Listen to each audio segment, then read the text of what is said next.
Have you joined the He for She campaign? 16 days of advocacy to fight gender-based violence is officially underway to the 10th of December. The plan is to paint the world orange in solidarity with all working assiduously to fight this heinous crime, which recorded an alarming increase during lockdowns necessitated by the COVID-19 pandemic. Our feature story and interview segment will focus on gender-based violence, plans to be more progressive in dealing with the issue, and the policies government must put in place to make Nigeria a safe place for women and girls to exist and thrive. Speaking of the He for She campaign, last week, President Muhammadu Buhari was given the He for She award in honor of his role in advancing women's rights. The Vice President opened the 26th Nigerian Economic Summit and launched the Clean Nigeria campaign, while the federal government engaged the UK government over the threat of sanctions against Nigeria by UK parliamentarians. All these and more this week on Dateline Abuja.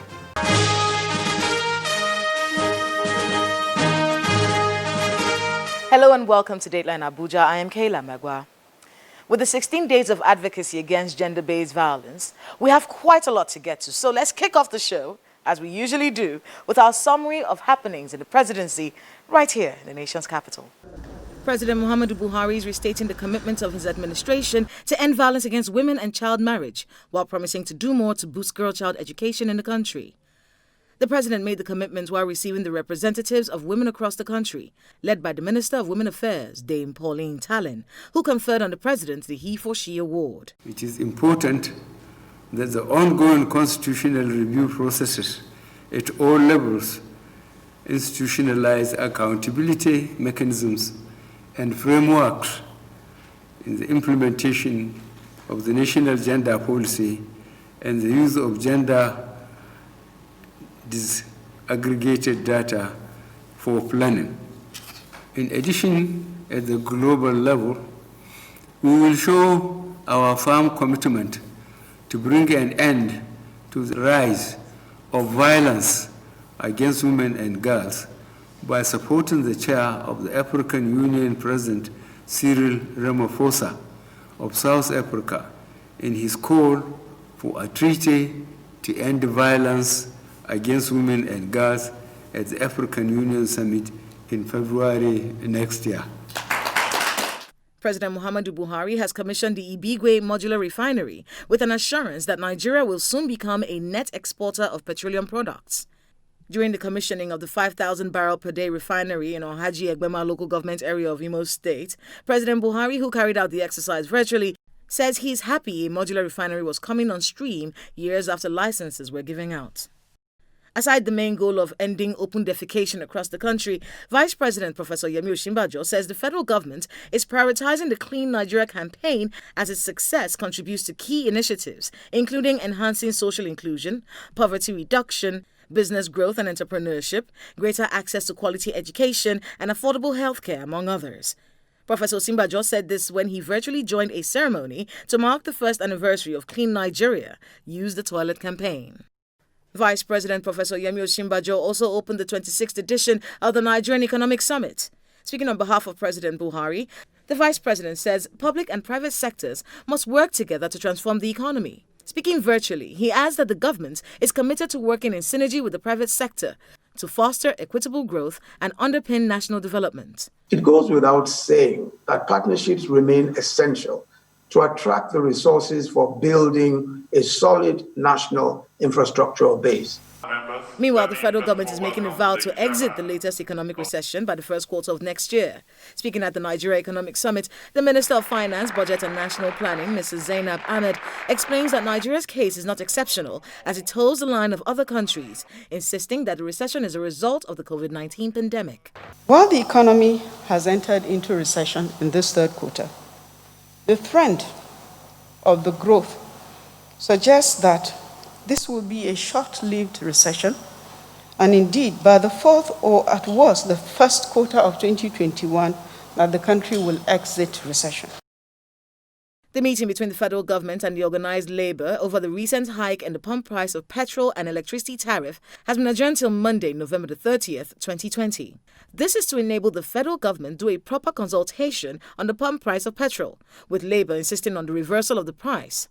Both parties had reconvened on Thursday, days after the Labour leaders walked out of another parley with the federal government. Electricity tariff or fuel increase, pump price of PMS. We are talking for everybody because we ourselves will visit the pumps and reassure everybody that we will agree to disagree and disagree to agree. The federal government is reaching out to the government of the United Kingdom over the threat to sanction Nigeria for the incident at the Lekki toll gate. Speaking after the weekly Federal Executive Council meeting, the Minister of Foreign Affairs, Mr. Geoffrey Onyema, explains that the UK Parliament does not speak for the UK government. The UK government has been briefed. There was UK parliamentarians meeting, and the UK government, which acts for the United Kingdom, has also, heard the side of the government regarding everything that happened. So we are in touch with them and engaging with them. But of course, as in any democracy, the members of parliament, are able to also air their views.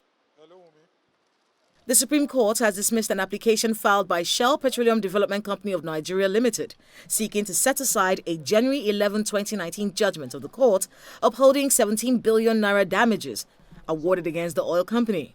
The Apex Court had on the 11th of January 2019 decision upheld an earlier judgment by the Court of Appeal affirming a June 14, 2010 judgment of the Federal High Court, which awarded the damages against Shell over an oil spill in Ejamebulu in Tai Eleme local government area of Rivers State in 1970. Dismissing the application, Justice Samuel Osuji, who read the lead ruling of the Supreme Court's panel prepared by Justice Sentus Mweze, held that the application by Shell, asking it to revisit its earlier judgment, was unmeritorious.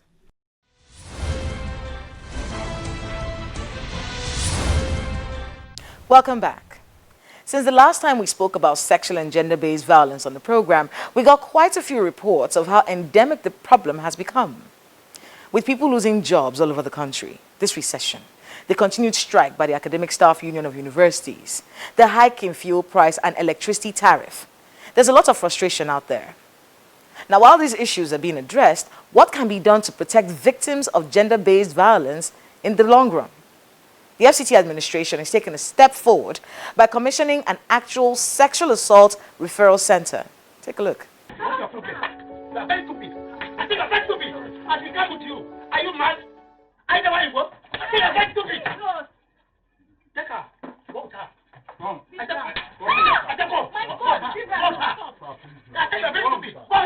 Last year, a viral video of a serving federal lawmaker, Senator Elisha Abo, representing Adamawa North Senatorial District, allegedly assaulting a lady in a sex toy shop in Abuja, sparked protests at the force headquarters in the nation's capital. Read out the letter, just so everyone knows the content of the letter.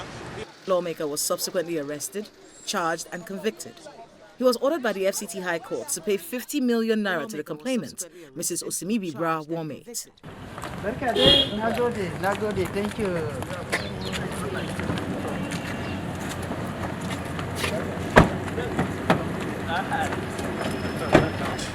I am sorry. Sexual abuse is on the rise, and the case involving the federal lawmaker is one of many cases in the nation's capital.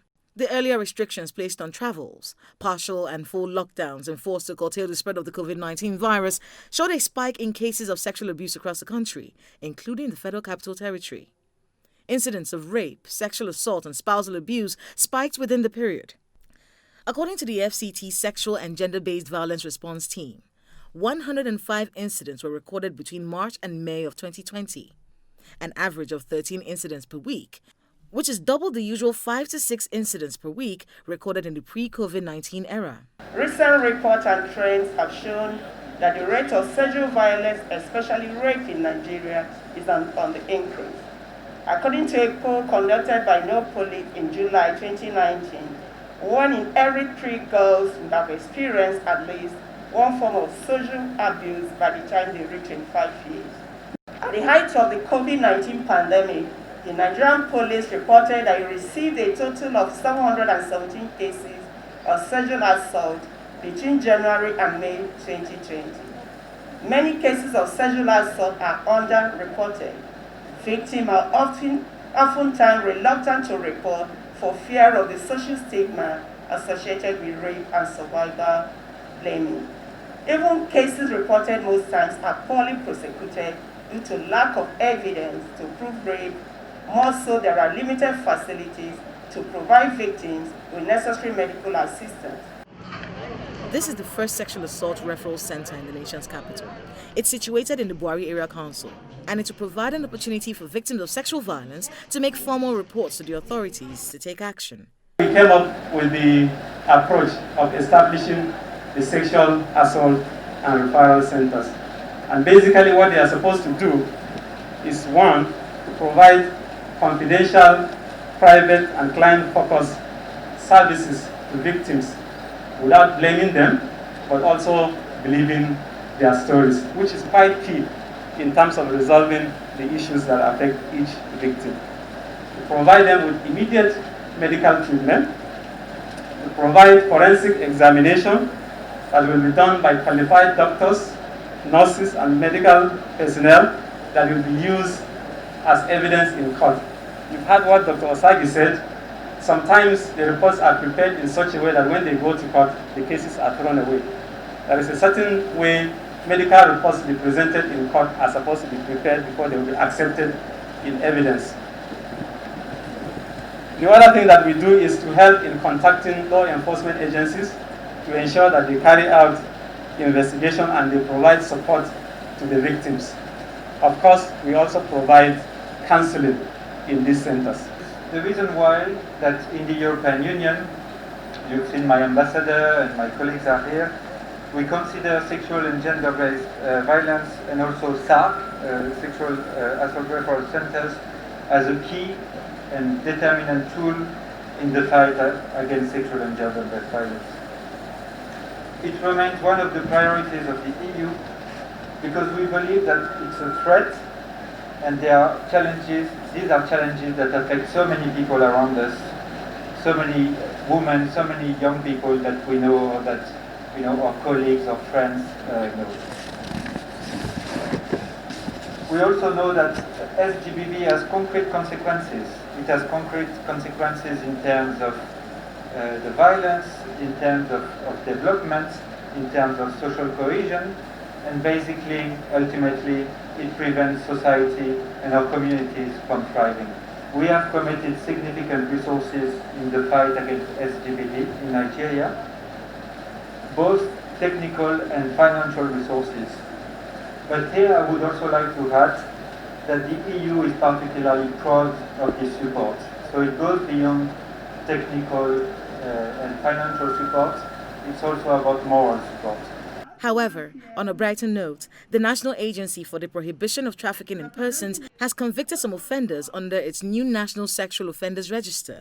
NACTIC launched the National Sexual Offenders and Service Providers Register, which is now up and running with 414 reported cases, 38 convictions, and 1 life sentence, and has 34 registered service providers.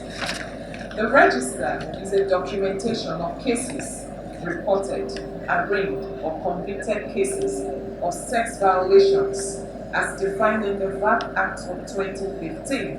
As some of you may know, the VAP Act is domiciled in NACTIC. We are the implementing agency of the Violence Against Persons Prohibition Act since 2015, and it is accessible to members of the public. It aims at being the searchlight on perpetrators by naming and shaming them, while protecting the identity of survivors and victims, thereby transferring the stigma and victimization from the victims to the perpetrators. The commissioning of the center is part of activities to mark this year's 16 Days of Activism to end violence against women and girls. It was set up by the British Council under its European Union-funded programs.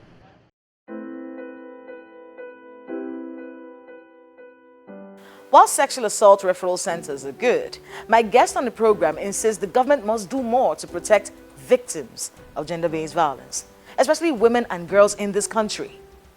Her name is Obiano Jules Sude, and she's the Senior Gender and Inclusion Manager for Plan International. She tells me that apart from a reorientation of the minds of all Nigerians, there's an even bigger deterrent to the safety of women and girls.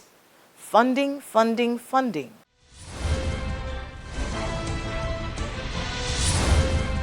Obiano Jules today, welcome to Dateline.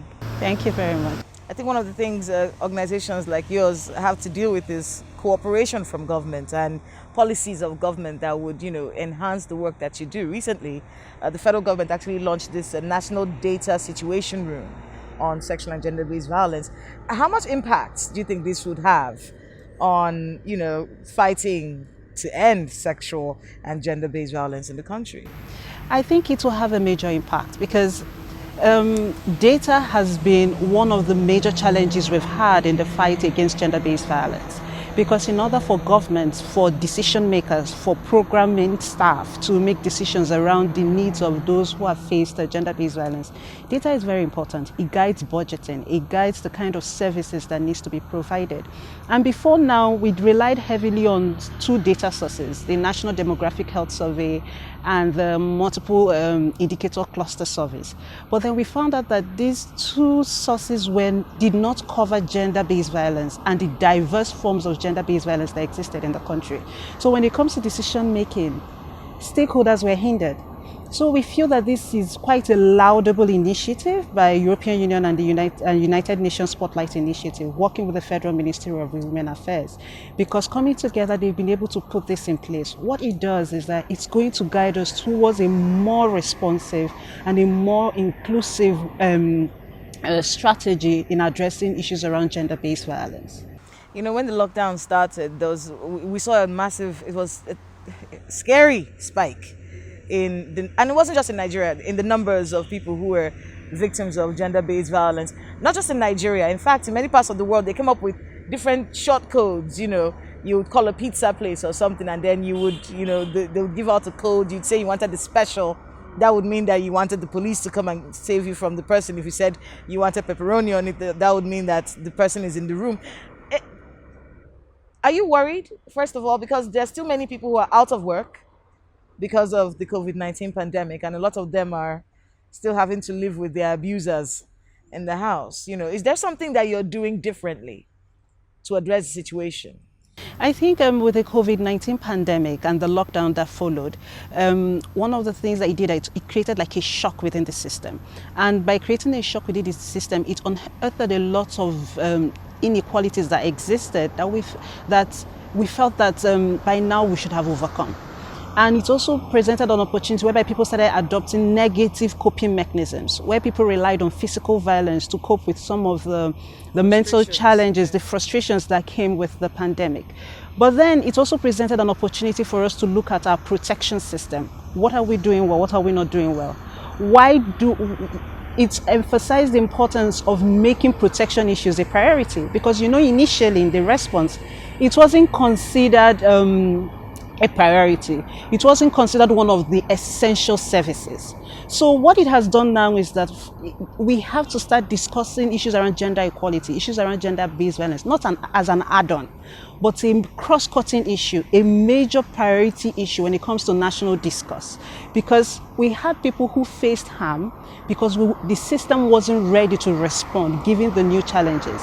And even when the government was allocating resources in response to the COVID-19 pandemic, gender-based violence, issues around gender equality, sexual and reproductive health rights issues were not considered essential. And that meant that the vulnerable people within the community, especially women and girls, fell through the cracks. And another thing that COVID-19 brought out for us is the importance of our GBV response to be inclusive. Because we saw women living with disability, people who depended heavily on other people for their survival, they were even further exposed to exploitation. So what it does now is that when we're looking at GBV response, when we are planning for GBV interventions, when we're saying that we need to prevent GBV, we have to look at the levels of vulnerability within the community. Even amongst minority groups, there are even people who we consider minorities within minorities. Women living with chronic illnesses, women living with disability, adolescent girls who are even susceptible to issues around child, early and forced marriages. These are key issues for us to now start paying attention. Well, in paying attention to it, what particular actions would you like to see done? Because what we're hearing from you is something that we've heard before. Oh, something happens and we become reactionary. So what things would you recommend be put in place to ensure that when things, because this will happen again. Definitely. So when things like this happen, what structures would you like to see on ground? And which ones do you think they can start working on, to ensure that when this happens again, God forbid, but when it does, because it will, when it happens again, that we will be ready as a country to tackle this sort of situation? To answer that, I'm going to rely on the theme for this year's campaign against gender-based violence. There were 4 key points that were highlighted: fund, prevent, respond, data. Funding. One of the key lessons we've learned is that it is important that funding is allocated when it comes to issues around protection, gender-based violence prevention, making sure that essential services are available. Because funding was one of the key factors that we face, one of the challenges that we face. So it's important that the government and other stakeholders start looking at funding, not as something that should come after we've seen the challenge, but as something that is already present. Funding to make sure that even first line responders or the people who are essential service providers are able to respond without being worried about protective equipment and personal protective equipment. Do not have to worry about where they are going to, how they are going to transport survivors or victims. They do not have to worry about things that if finances were available, safe houses for victims, safe houses, shelters for victims, etc. If finances were available, if resources were available, they would have been able to achieve them. Then secondly, prevention. Prevention means that we have to start looking at preventative messaging, because gender-based violence is influenced by the culture whereby we have negative norms that encourage gender inequality.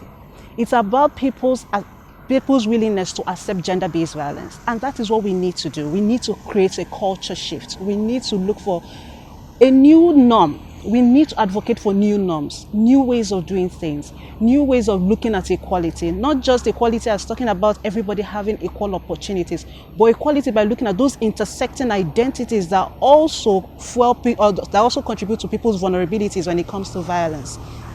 Then for response, we have to also look at the contribution of other service providers, women rights organizations, especially organizations that are led by girls and young women, because these are the organizations that many times they are the ones present at community level.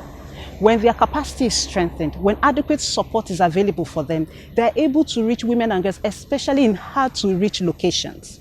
Then finally, data. We've already talked about data. We cannot underestimate the importance of data when it comes to the response of gender-based violence. The Minister of Women Affairs tagged this year as the call for action for Nigerian women and girls.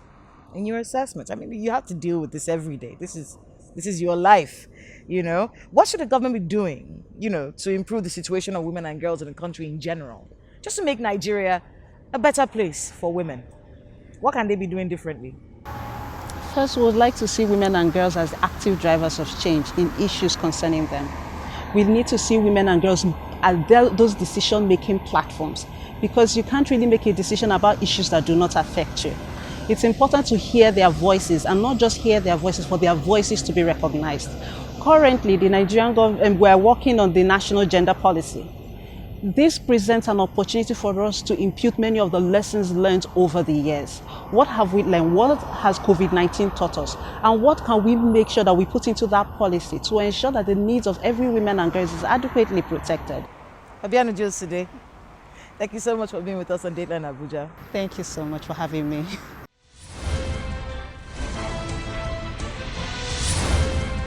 If you see something, say something. That's really the least you can do to help stop gender-based violence in your neighborhood. See something, say something. And for the men watching, if you really are a protector of women, sign up to the He for She campaign. Be a part of these 16 days of advocacy. Talk about it in bars, in churches, mosques. Make violence against women unpopular. Yes, I am begging you to change the narrative. Let every abuser know that he or she will face the full wrath of the law and will be ostracized by the public. And for everyone watching right now who's a victim of gender-based violence, use our laws. It may not change the heart, but it will stop the heartless. You can also reach us on our social media platforms showing right now on your screen. Keep us posted on the happenings in your neighborhood. Thank you so much for watching. I'm Kayla Megwa. See you next time.